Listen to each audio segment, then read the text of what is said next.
station, this is Houston. Are you ready for the event?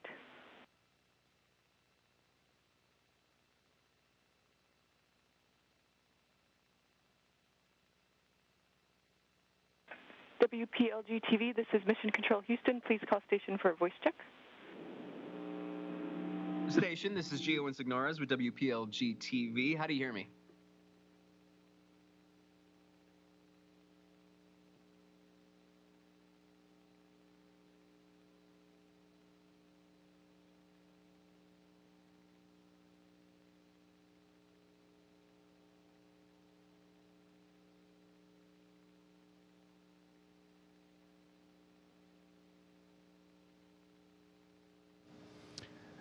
Gio, we have you loud and clear, and on behalf of NASA and Expedition 68, welcome to the International Space Station.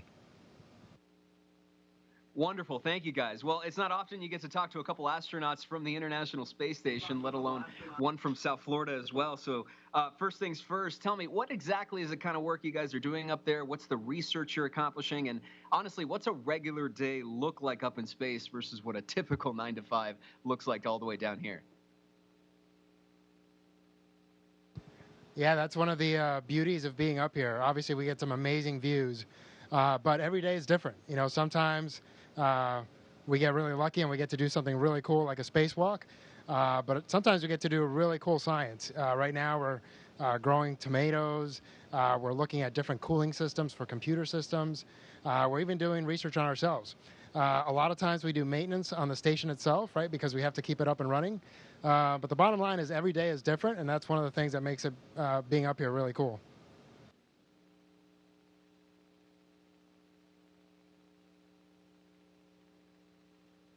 Well, all right, a follow-up on that then. Most people have an idea of what space looks or feels like, you know, from movies or TV, but only a relative few people have had that experience that you guys have had all the way up there. So what's the one thing you would want people on Earth to understand about space, about the work that it is you're doing and accomplishing up there that we might not be necessarily privy to?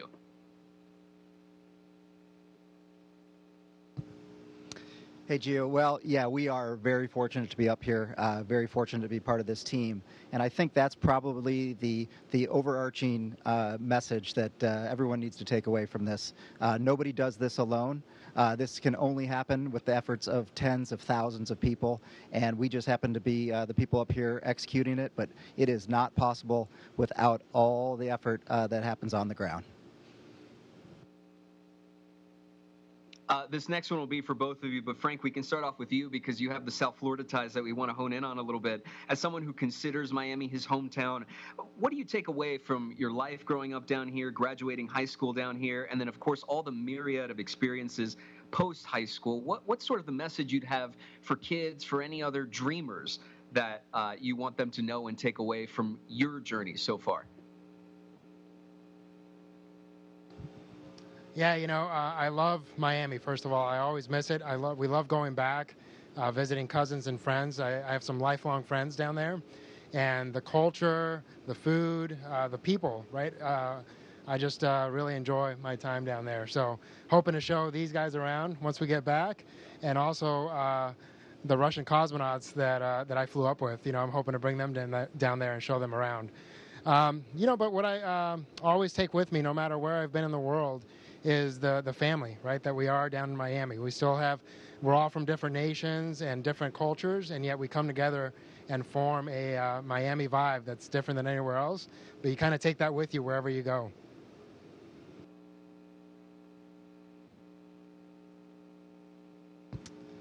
Just real quickly, the way I ended up here is something I call academic courage. A lot of these things that we do seem really daunting and really overwhelming at first.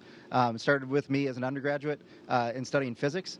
Physics was something that I did not really get as a high schooler, and that's actually why I pursued it in college and then eventually in graduate school. You just need to understand the language, and that applies to what we're doing here on the space station. It applies to aviation. It applies to science. Once you know the language, these kind of things are certainly achievable, and you just need to have the right mentors and team members and a little bit of courage, and you can get it done. You guys mentioned the team members there. Yeah, and Gio, one thing that Yes, go ahead. Sorry, go ahead. No problem. One thing that I would add to that is, it's awesome to be a dreamer, right? We all need to have big dreams, big goals. But it's also great to be a doer, right? At some point, you got to have a plan towards achieving those goals, and you just got to take it a day and a step at a time. I think sometimes we get lost in thinking of the end goal, when the reality is you just got to attack each day and do your best to make that day success. Well, it's funny you mentioned that in terms of achieving your end goal. We all know that in life, it's never a straight line up. It's a bunch of ups and downs. And I think what's interesting and what I think a lot of people would like to know is what were some of those downs that you guys had to push through to get to where you are right now? And how does that dynamic work when you take it with you, not literally on Earth, but now you're in space having to work together and get through some issues also from time to time? Yeah, that's okay. I think he handed it to me because I've had more downs. I'll tell you, it starts with academics, right? When things are an incredible challenge. I remember one of my really early undergraduate physics tests, getting a number back that didn't really make any sense because I thought it was out of a scale of 100. And you take these licks and you keep getting back up. I'll tell you, we still make mistakes now. We're human. And I think that's what the most important message that I got from my upbringing, and I still learn it here every day. It's not that you're going to be perfect. It's not that you're not going to make any mistakes. What's important is how do you bounce back? How do you react after the mistake is done? Because like Frank was saying, sometimes we're fortunate enough to go outside and do really difficult things like a spacewalk. And if you make a mistake out there, you need to be able to deal with it and not fold. And so that's what all our training and all our background has prepared us for.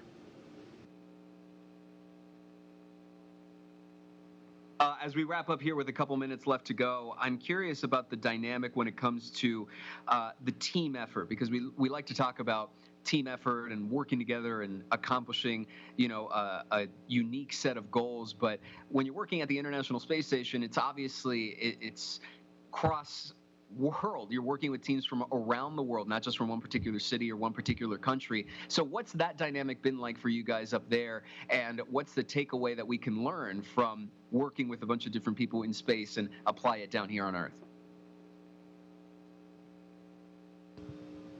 Yeah, Gio, hey, that's actually really well said, because it like we've said over and over, it is a team effort.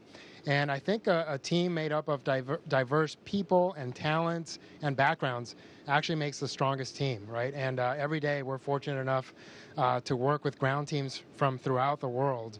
And we're on the radio with them every day. And like Josh hinted at, you'd be amazed at the little mistakes that we can make up here. But the ground team's always there to catch them, and they have our back, and they support us through those. And no matter what it is, we just kind of work through it and make it right and make it better for the next time. And so I think, one of the key team dynamics that we try to focus on is appreciating your teammates' strengths and drawing on those, because a lot of times their strengths aren't your strengths.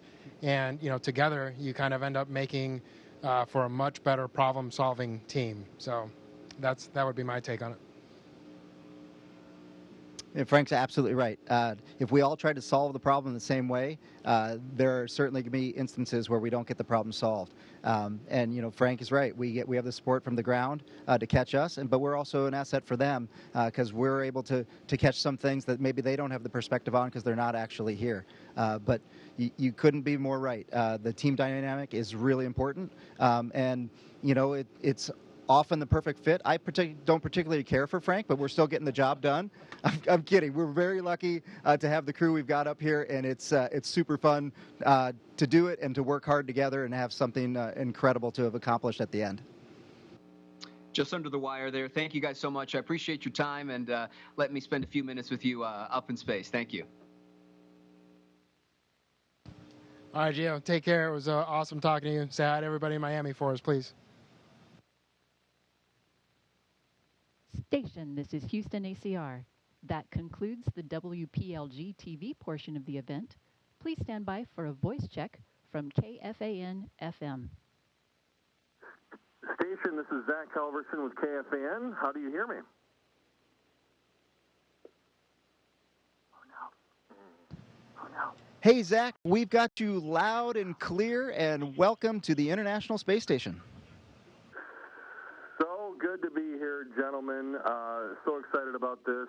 And wow, I'm watching the NASA TV feed right now, watching you guys floating around in space. This is an incredible honor. And Josh, I want to start with you because as a proud White Bear Lake kid, make that known on this radio show, it is so cool to know that somebody who walked the same halls that I did growing up as a White Bear Lake grad, you did the same thing. Can you just speak to your time here in Minnesota and how you made it from Minnesota all the way to space?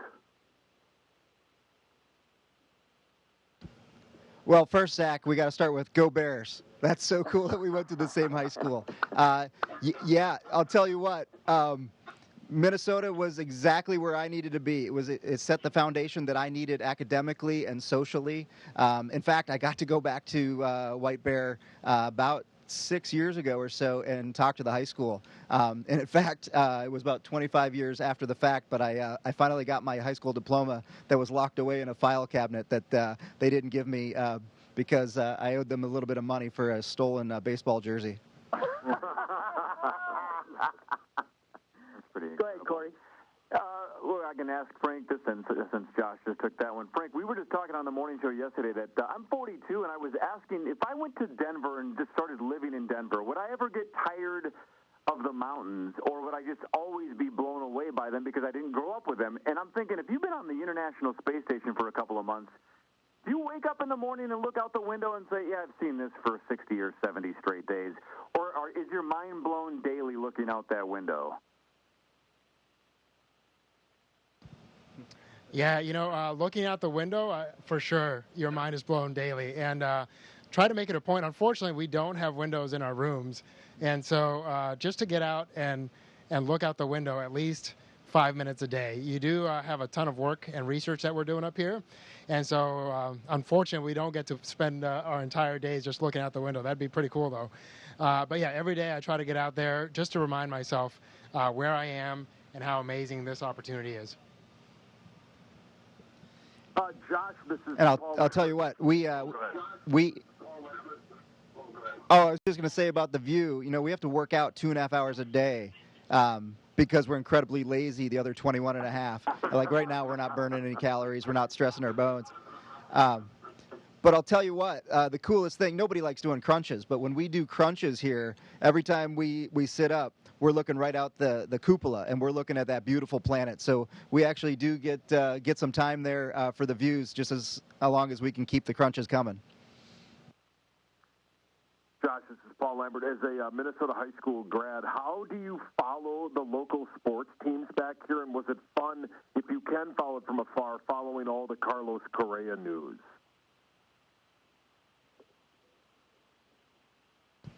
Well, I'll tell you what, it's a little easy for me, coincidentally, to follow local sports because my two nieces are great little athletes down there in Wayzata.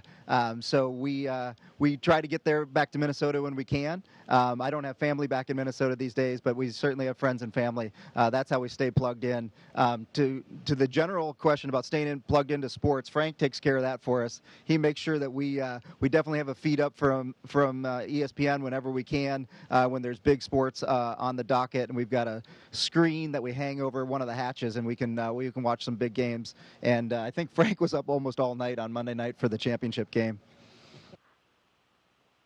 Josh, Mark Rosen here. Is there an appreciation for where we all live when you look down on it on Earth that's just not possible when we're going through our daily lives? Is there kind of more of a global feeling that you just can't comprehend that we are alone, basically, and this is our planet?